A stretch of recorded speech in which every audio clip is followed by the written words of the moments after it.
Today we're going to be learning Gittin Daf Samch. We're going to start with finishing up the sugya we were in the middle of about our Amei Haaretz. Are we concerned they're going to switch? We give them something or they're using ours. Are they going to switch it for their own and then give us back one of theirs? To which we ended with a question, 4 lines from the bottom of Samach Aleph Amud Bet. It says in a bright about an Eshet Chaver can grind the stuff with an Haaretz, with the wife of an Haaretz, as long as she is tme'ah, because when she's impure, the assumption is that while she's impure, she doesn't really touch anything because she's worried about messing it up. So she's not going to accidentally eat someone else's stuff, but not when she's pure. Rabbi Shimon ben Elazar had said, "Bisman she tme'ah lo titchon, mipnei shechaverta notenet la v'ochelet." But she specifically gives her things when she's, even when she's impure. She might not take things on her own, but the wife of the Haaretz might give her something. Now, what are we concerned? Well, now we actually come up with something else, which is what's the wife of the Haaretz giving her, if not food that belongs to, not to her, but to her husband? In which case, hashta mignav ganva, she's a thief, this woman. We're worried she's taking her husband's stuff and giving it to some other woman. Well, what do we not suspect her then of just swapping things? If she's a thief, then of course she's not going to care whose is whose and what's what, and she'll swap our stuff. To which Amar Rav Yosef, no, that's obviously, it's not the same thing. Pasuk in the Torah that says, Lo tichsom shor b'disho, don't muzzle the ox when the ox is working, because while you're working, you're allowed to eat on the job, eat what's there. This is for an animal. If we do it for an animal, obviously we do it for a human. So if she's helping you, if you're helping this woman grind the wheat, and she can let you eat some of it because it's while you're working, and therefore that's not called stealing. So it doesn't show that Amei Haaretz switch our stuff. And now we're moving on. He'id Rabbi Yossi ben HaMeshulam, same kind of general topic of this whole thing about the Amei Haaretz, but a different issue. So he Rabbi Yossi ben HaMeshulam, Mishum Rabbi Yochanan Achiv, Shamar Mishum Rabbi Elazar ben Chisma, Ein Osim Chalat Amei Haaretz b'tahara. If you're a kneader of dough, you're someone who prepares dough for people, you can't take challah from an Amei Haaretz b'tahara, meaning if you keep things with purity, you can't take dough of an Amei Haaretz. And if he asks you, take challah for me, you can't do it because the assumption is it's probably impure. Avalosim isat chulav b'tahara. But you can take his dough when it's in the early stage, when it's flour. You can take his flour before it got wet. Before it's wet, it's not uchshar lekabel tumah. It actually can't become impure until water gets on it. So that's only later when the dough is a more liquidy mixture.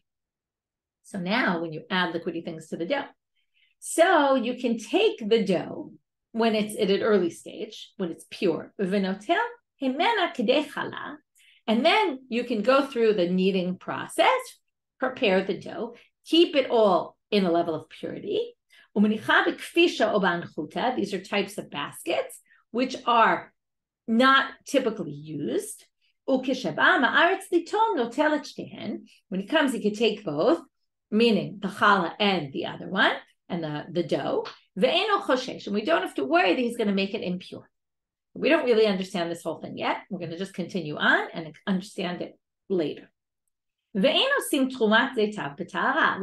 you can't get his olives when they're already ready to be crushed, which means they've already got liquid on them because they sit around for a while and then they kind of get their own liquid on it, which makes it susceptible to impurity, and take truma from them. But you can take, because they're obviously, the concern is they're already impure, but you can take a zaitim when they're in an early stage before they get wet and they're all pure. So you can take the truma, put everything in a basket of the vessels of a chaver, of a person. We're going to have to understand what this means, but of a person who keeps these halachot. And when he comes, he can take the truma and take the other one, and we don't have to worry.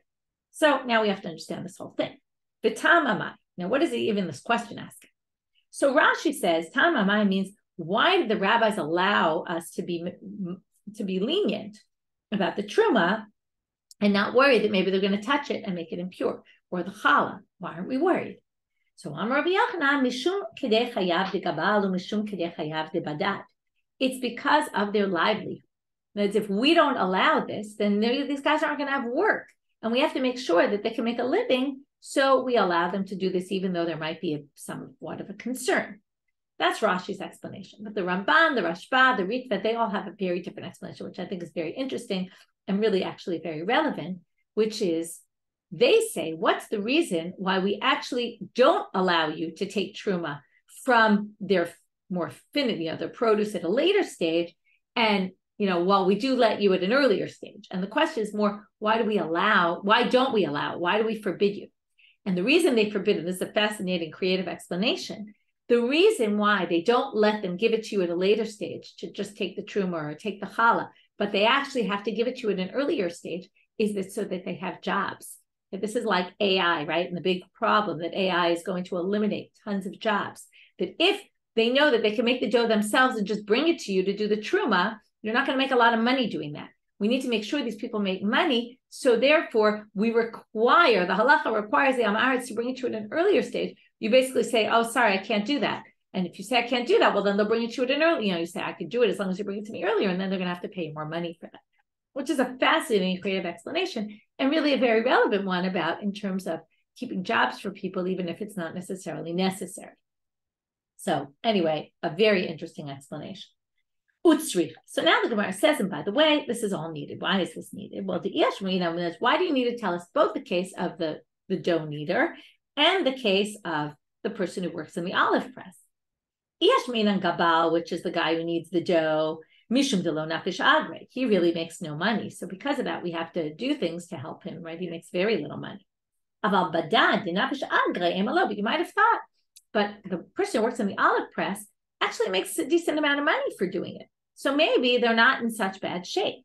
You might say, well, if they aren't, then why are we saying we're worried about their survival, their sustenance? We'll get there in a second. Well, Iyashmina Badad, if you just have the person who works in the olive press, Mishum Delo Shachiach, it's not very common for him to have jobs because it's very seasonal. So there's only one time of year when the olives are ready that he's working. After that, he has no work. So because of that, it might be he makes a lot of money doing what he does, but he only works a few months a year. So he really needs the salary. Aval Gabal, the Shachiach, but a kneader, they're working all the time. There's dough being made every single day. Emalo, you might say maybe he doesn't need the work then. Maybe we wouldn't say this. To which they say tzrika. Again, we wouldn't say what? It depends whether you go with Rashi or the others. We wouldn't say it's forbidden at the earlier stage, right? We would allow it at the earlier stage, according to the Ramban, the Rashba, and the Ritva. Or according to Rashi, we wouldn't say it's permitted at the later stage, and we wouldn't permit this at all. But the point is, it's permitted anyway. Amar. Now we're going to try to go back to quote from the source, the parts that we didn't really understand. So we take the challah out and then we put it in this special basket. When he comes to take, she can take them both, and we're not worried he's going to make it impure. Why are we worried he's going to touch it? Because we say to him when he picks it up, listen, right? Haze really means look here. If you touch this challah and you're impure, you're going to make it revert back to its earlier status of being tevel, stuff that you didn't take challah from. Now, some of the commentaries say this doesn't really make it tevel. What are you talking about? But maybe either the rabbis or rabbinic decree that it is like tevel, or maybe just they're saying it's like tevel. Either way, they're warned. To which they ask the obvious question: well, they're amei haaretz. Maybe they just don't care. Who cares? So you told them don't touch it. It's going to make it impure. And they say, I don't care. Well, remember the scene. He came to you asking you to take the challah from his dough. Don't you think he wants to take care of it properly then? Otherwise, why would he be asking you to take the challah? So obviously, he does care. Okay, that's like an interesting question and even a better answer. Amar, second part. Right, so you take the truma and then you put it in a special utensils of people who aren't amei haaretz. When they come to take their step, so now they say, again, why aren't we worried? He touched it. Now, in the previous case, you put it in these strange utensils. So that's a good way to remind them. Now we understand why we put in these odd utensils, because it's a constant reminder that they shouldn't touch them. But what kind of heker is there here, right? You're just putting them in regular vessels. So they say, oh no, they're not in regular vessels. Now it did seem to say regular vessels. It just said they should belong to a chaver. But now we're going to understand them totally differently. You put them in utensils that they use for feces, a little bit strange. Clay, or I think they were made with feces, actually. I forget exactly what clay galalim are. I think they're made with old feces. Beklei avanim, okay, with stone, or beklei adama, or ones made with soil. So those all never become impure. So that's why. So now they're in these unique utensils, which the vessel never becomes impure. So there's a noticeable difference, because normally they didn't use these kind of vessels and they use them specifically, so it was noticeable. So then they say, well, why they say it has to be in the vessel of a chaver? Afilu dama aretz nami, all the more so. You can use an ama aretz vessels if they're not vessels that can ever become impure. Because again, if you put some food in an impure vessel, it will make the food impure. So hachanami kamar, that really is what it means. Bekelim shalama aretz haruyin lishtamesh behem chaver. They're kelim of an ama aretz that a chaver can use. Okay, meaning a chaver can use. I'm sorry, that are the types that chaverim like to use, because they never become impure. So it's a good way to make sure your food doesn't become impure by storing them in vessels that can never become impure. We're back to the Mishnah. Okay, let's just read the end of the Mishnah. The Mishnah had said, you can, now, machzikim yedei nochrim b'shvi seems to mean right now, you can help them work their land on the Shemitah year, aval lo yedei Israel, but not Jews. And you can say hello to them, ask how you are, because of Darkei Shalom. Because if you don't ask Gentiles, right, it's going to lead to bad relationships. So now they say, first part, Maksikim, V'hama Rav Dimi Bar Shishna B'Shmei Darav. Didn't Rav Dimi say in the name of Rav Dimi Bar Shishna, say in the name of Rav, Ein Odrim Im Anochri V'Shvi'i. We don't work the land of Anochri on the Shemitah year. Just because it's a Gentile land doesn't mean you can work the land. We can't work land in Israel on the Shemitah year. In addition, they added this other thing, which we'll get into soon. Ein koflim shalom l'nochri. You don't say shalom twice, right? In Hebrew, it's very common to say shalom, shalom, okay? Which we're going to see the source of it today, or possibly that's why the source is of why people say it. But you can't do that with Gentiles. That's just another issue, not related, right? It's similar to what we saw in the Mishnah, but where you can say shalom, but you can't say shalom, shalom. So now they say, so what does it mean? Ein machzikim, machzikim yedei nochrim. So lotzricha lamemrahu achzuka ba'alma. They said what it means is to encourage them and say, oh, great job, keep going, keep up the hard work. That you're allowed to do. You're not allowed to work with them. And kihad Rav Yehuda, as you see, Rav Yehuda, Amar Lahu achzuke. He said to his people, achzuke, be strong. Or Rav Sheshan, Amar Lahu asharta. He said to them, good job you're doing. So these are all what you see here. These are ways that people were machzik yedei nochrim on the Shemitah year. You can't do that to a Jew if he's doing on the Shemitah year, because it's forbidden. But you can do it to a Gentile. Ein koflim shalom lenochri. So now we got to that line. Rav Chisda machtim v'yavlu shlama. Some people explain that Rav Chisda, well, the simple reading is Rav Chisda would say hello before they said hello to him. And this was a better way, because it seems that shalom, shalom was a response to someone who says shalom to you. You answer shalom, shalom. So in order to avoid having to not answer shalom, shalom, and perhaps get the Gentile upset that he didn't say the double blessing, he would start by saying hello, and then the other person would have to answer shalom, shalom.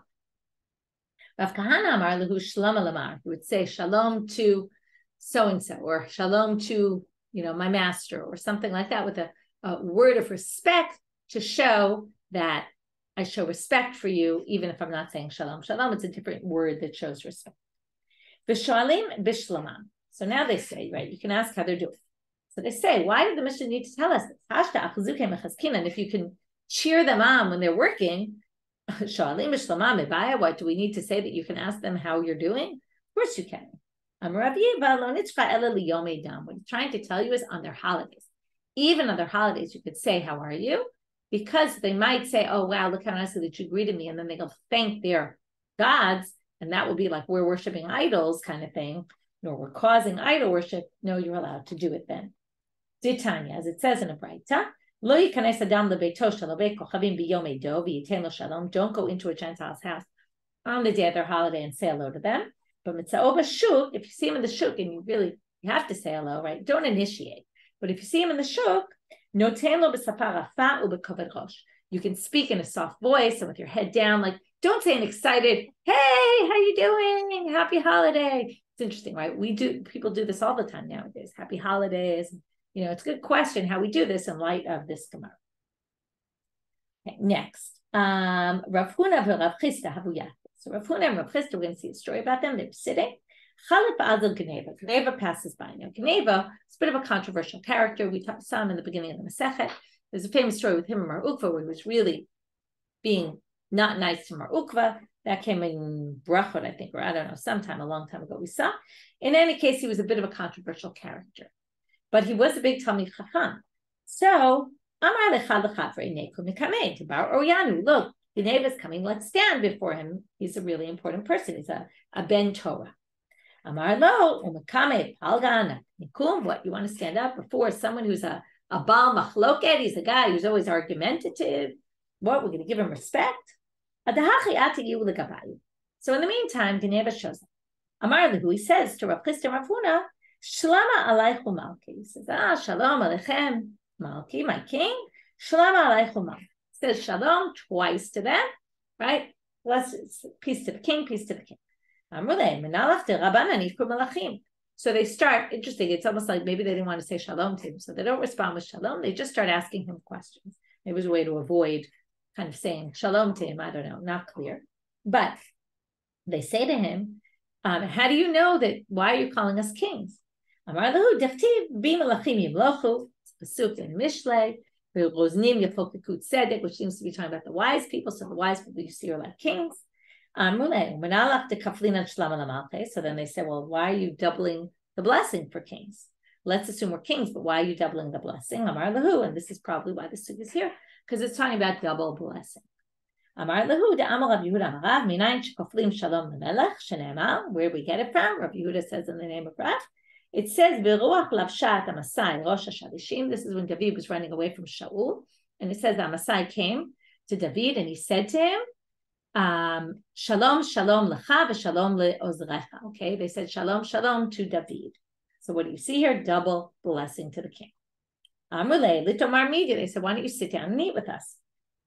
Amar lahu hachi amar Rav Yehuda Amarav. I said, also Rav Yehuda said in the name of Rav, asur lo l'adam shit'om klum ad shitei ma'achal le'vem tov. You won't eat anything until a person shouldn't eat until you give food to their animals. Where to get this from? Shene'emal. Right. First of all, you see it with Rivka and the Eved of Abraham, and also it says v'natati esed b'sadcha levemtecha, and then only after that it says v'achalta b'savata. First, God is going to give esed for your animals, and then you can eat after. And with that, Hadran alach hanizakin finished this big chunk of the 4th and the 5th chapter about Tikkun Olam, Darchei Shalom. We learned all sorts of fascinating things about, again, we talked about thinking toward the future, planning ahead, thinking about what the ramifications of our actions will be, a very, very important lesson.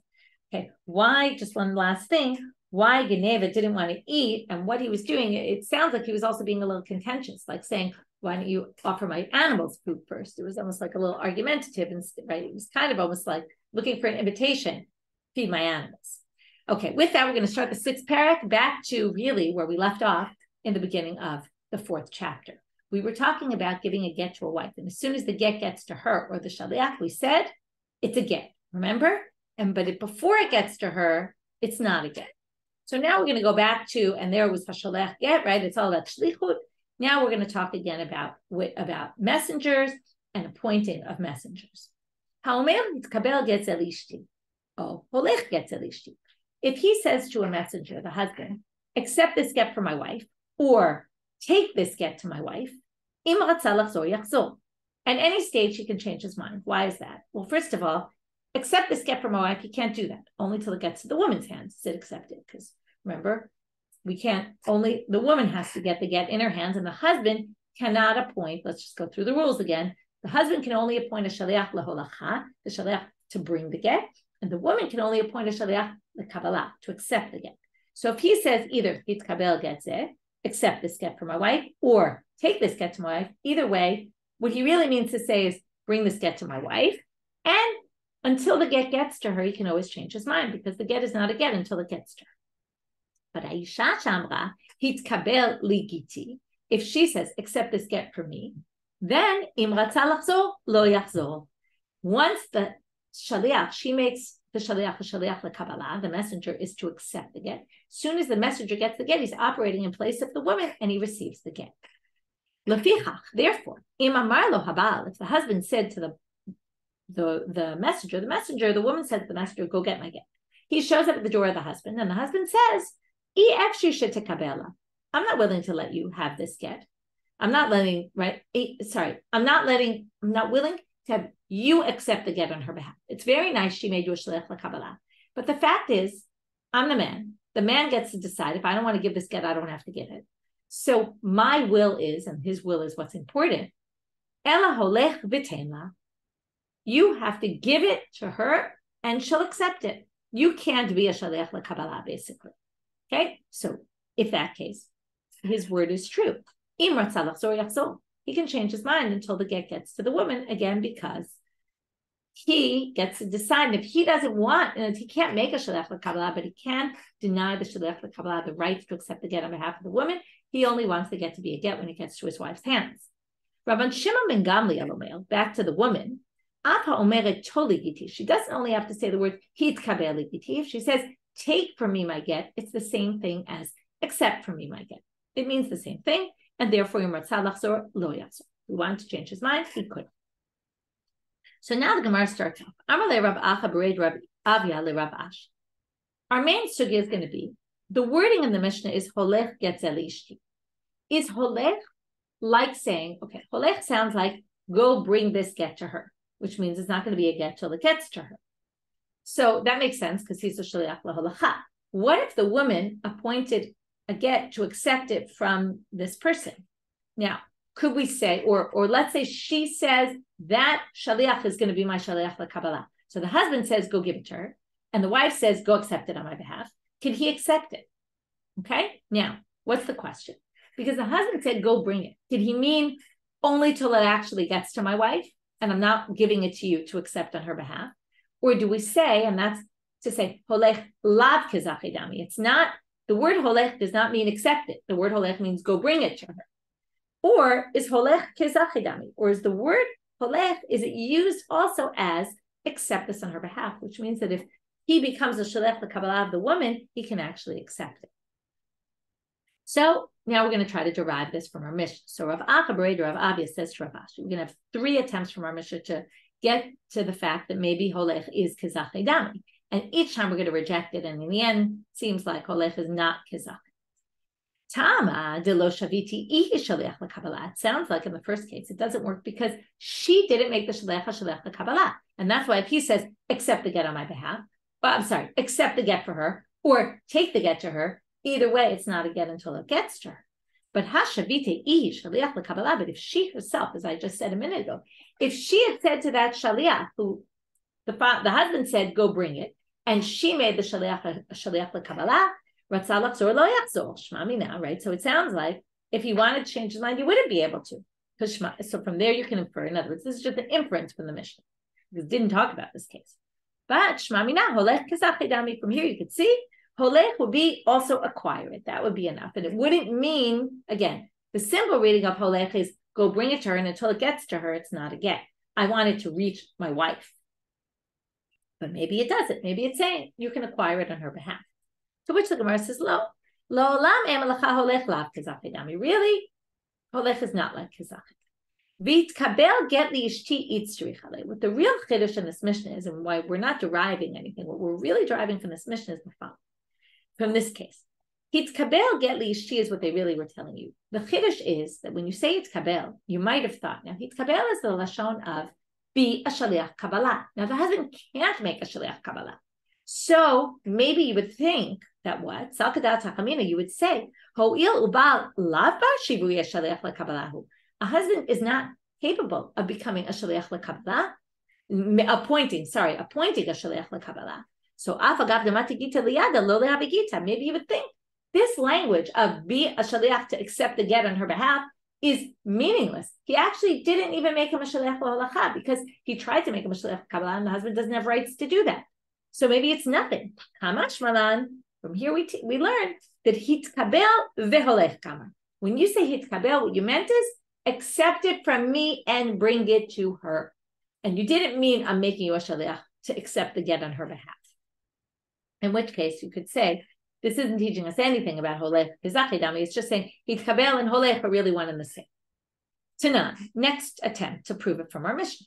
Haisha shamra hitkabel legiti ratzah lachzor lo yachzor. Now they're assuming right now that what happened, the husband said, right?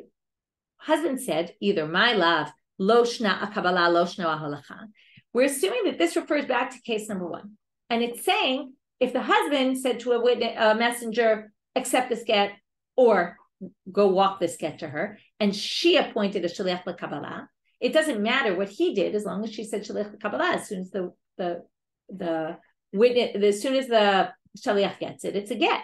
Even though, right? Let's say it was the same shaliach, and he said go bring it or go accept it, or even if it was two different shaliachim, it doesn't matter. Either which way, the husband made it sound like if you say hey, holech is bring it all the way to the wife, but she sends a shaliach, the shaliach can accept it.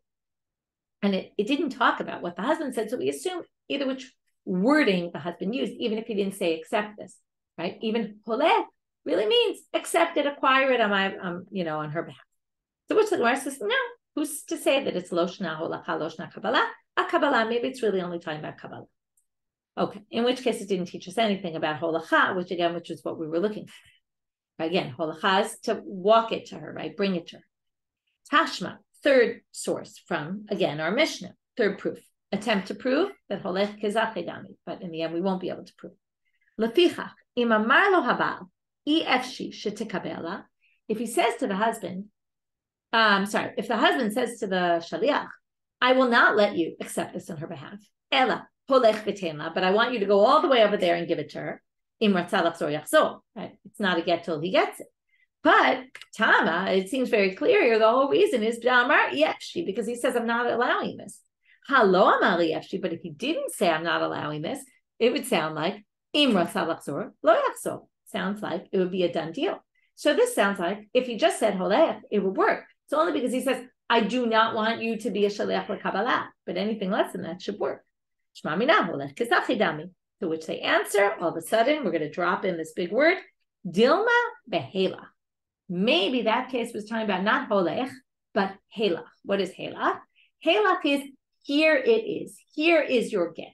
Okay? Meaning he says to the shaliach, here is the get. Here is the get means acquire it. Okay? But holech still could mean go bring it to her, and it's not going to be a get till you get there. So that case where you had to say yefshi was talking about in a helach case. But holech is something different. No, it sounds very similar, but it's actually different. Helach comes up in all sorts of cases. We'll see it in other places as well. Shita. Now, second section of this Mishnah. It's obvious that ish habe shaliach lo halacha. This is a gender issue. Okay, we're going to have a gender suit. Obviously, a man can be a shaliach to bring the get because shekaim baal molich get lishto. The husband can bring his own get, so obviously a man can bring the get to the woman. Ve'isha habe shaliach l'kabbalah, and clearly a woman can accept her own get because shekaim isha mekabelet gitam miyad ba'ala. Because any woman can accept the get, right? The woman accepts her own get, so obviously she can put in her place a different woman. Okay, so woman can accept, man can give. What about ish l'kabbalah v'isha l'holacha? Can a man appoint a woman to bring the get? Can a woman appoint a man to accept her get? So we're going to learn it from four different sources. First one, we're not going to succeed. The second one is going to be a partial proof. Third and fourth are going to be clear proofs. Tashma, let's learn it from here. Our Mishnah. So let's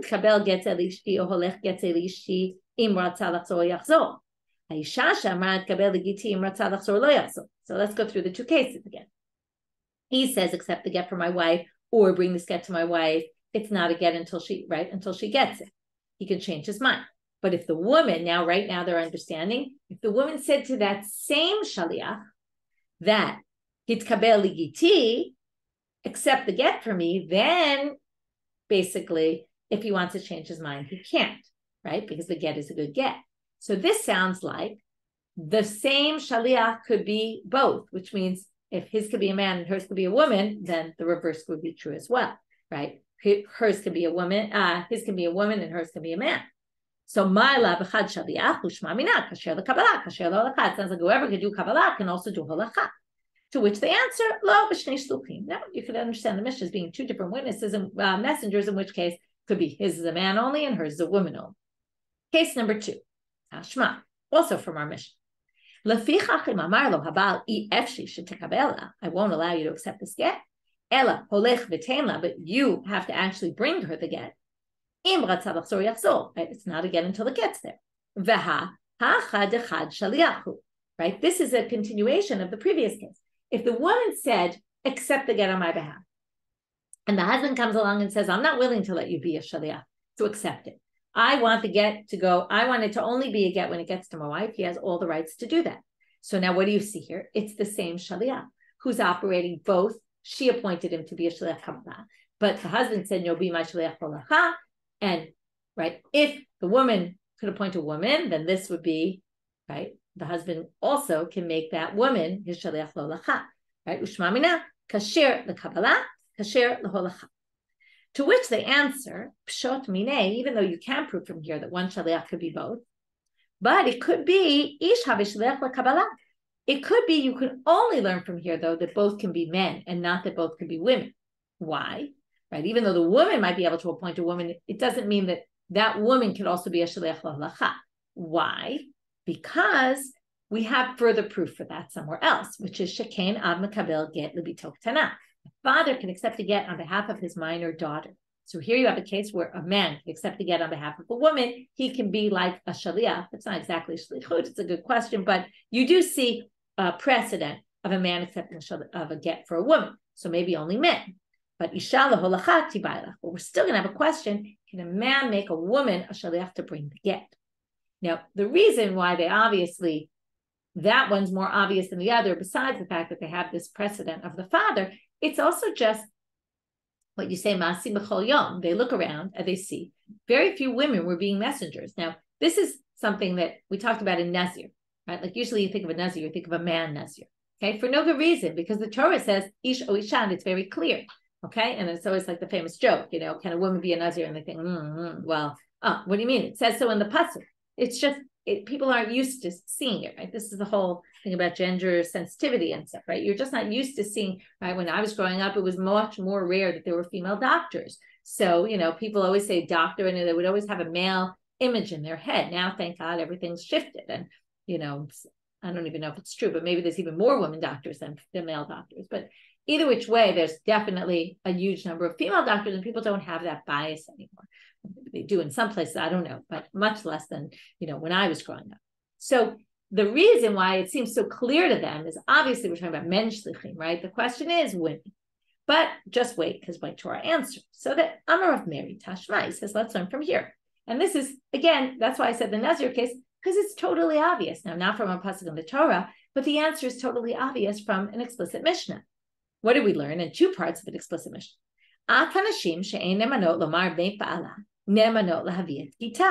Even women who aren't believed to say that the husband died, they are believed to bring a get. What does it mean to bring a get? To be a shaliach l'holacha. Remember? It's bringing the get. That's the husband's messenger. Those women can be messengers of a man. And Amarav Ashi, fourth answer here.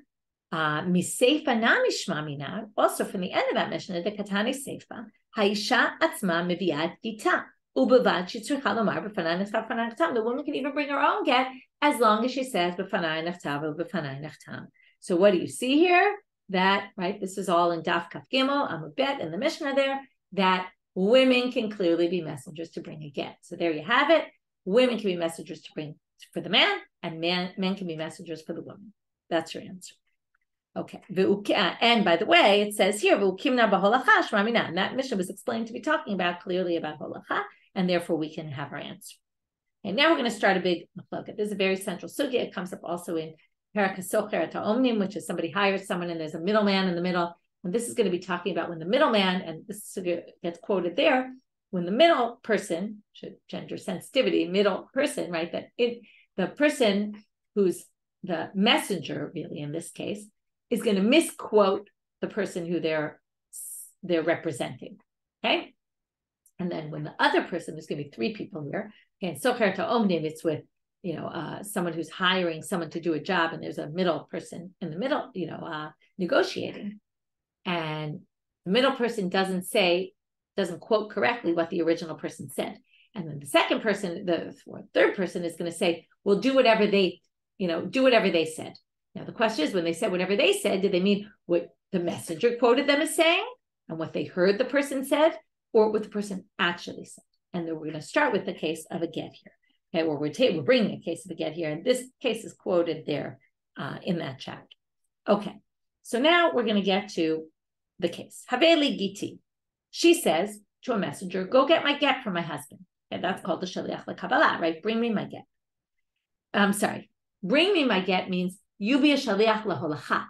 Okay, not accept my get from me. Bring me the get, which basically means go to my husband, get the get from him, have him appoint you to be a shaliach laholacha, and bring the get to me. And when it gets to me, it'll be my get. But Ishtecha Amra, when he gets to the husband, he says to him, listen, your wife said to me, Hitkabel Giti. So if you think you get confused between what shaliach laholacha, what shaliach kabbalah, this shaliach either on purpose or maybe accidentally just got confused and said, listen, your wife said, accept that I should accept the get on her behalf. What does the husband say? Here is your get. There's the helach again. Here's your get, just like she said. Now, she said, walk the get to me, which means it's not a get yet. But the husband heard her say, didn't hear her say, but heard it quoted that she said, accept the get on my behalf. And then the husband basically was saying, you're a shaliach to accept the get. Now, what's the problem? A woman can't appoint a shaliach to be a shaliach laholacha. All she did was say, go get my husband to appoint you to be a shaliach laholacha. And the husband appointed the shaliach not to bring it. He appointed the shaliach to accept it. And a husband can't appoint a shaliach to accept the get. Only a woman can. So what happened here? Absolutely nothing. According to Rav Nachman. Amar Rav Nachman, Amar Rav Ravu, Amar Rav, afilu higia get liyada, ena megoreshet. Even if this shaliach goes and brings the get to the woman, she's not divorced. Shma mina, you can infer from here what? Adibura didak dide kasamich. The husband relied on the messenger that he was telling the truth. And therefore, when he said, do what my wife said, what he meant is, I trust you, and whatever you said, my wife said, that's what I want you to do. And the husband had no opportunity, like he couldn't appoint him to be a shaliach lekabbalah, and the woman had never appointed him to be a shaliach lekabbalah, and the husband never made him a shaliach laholacha, so nothing actually happened here. But if he was really referring, when he said whatever my wife says, he really meant whatever my wife really said, then she should be divorced then. This should have worked. Okay, this sugya is going to continue into the next step, so we'll stop here and pick up from here tomorrow. Just as a quick review of our daf, we started with the issue of the Amei Haaretz being trusted or not trusted, that they'll switch my stuff with their stuff. Then we went into this case about the challah, and can you give the challah at a later stage, or the dough at a later stage, or only at an early stage, right? And the olives only at the earlier stage you can bring it. That was also the reason why we're not worried they're going to touch it, or maybe we don't allow them to bring it at the later stage, is to help support the local workers. Then we got into how you make sure that they're not going to touch it, that they're not going to mess it up, right, by touching it, because you put it in a special vessel. And that explained that.